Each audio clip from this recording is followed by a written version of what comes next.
Where anything can be found on the internet, some vulnerable teenagers are learning the hard way about the dangers of sharing too much. One young woman's mistake will haunt her for the rest of her life, and now she is talking to high school students across the country in hopes of making a difference. News 8's Jamie Muro in News 8 Control tonight with more about her message. Jamie? Well, Darren and Ann, remember when notes were written on one of these? Well, they don't really do that anymore because, as we all know, it is a digital world. And as you mentioned, a young woman from New Jersey who was bullied because of just one cell phone picture spoke to East Haven High School parents, students today about the dangers of sexting and bullying. News 8, the only station there to get her story and the advice she's giving to parents and those students. Allison Pereira starts each presentation like this. Has your entire town seen you naked? Mine has. When she was 16, Allison sent a topless photo of herself to her ex-boyfriend as a way to get back together. A day later, it went viral, and the constant bullying led her to attempted suicide.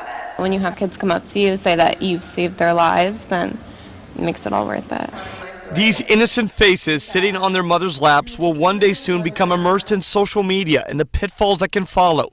Allison's crusade made a stop in East Haven, opening eyes to how cruel life can be after a simple push of a send button. A lot of people just focus on the picture, but the main problem was the bullying. I don't think people realize how that lasts with you forever. I have scars from it. Her biggest advice to parents and teens: open your eyes. You need to have a zero tolerance policy on all forms of bullying.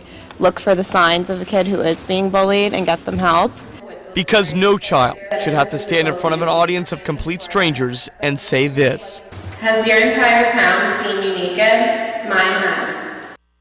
Now, Allison tells me tonight she couldn't press charges on the young man who sent out the picture because she too could have faced child pornography charges. By the way, you're not going to believe this. A few years later, the same man who is now in the service asked her to send yet another picture. She declined.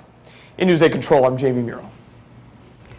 There are some simple steps you can take to protect yourself or your kids from the dangers of sexting. Don't ask people for explicit pictures and don't provide them. Refuse to pass along sexting messages. Tell friends to stop sexting and cut off communication with those who send those messages.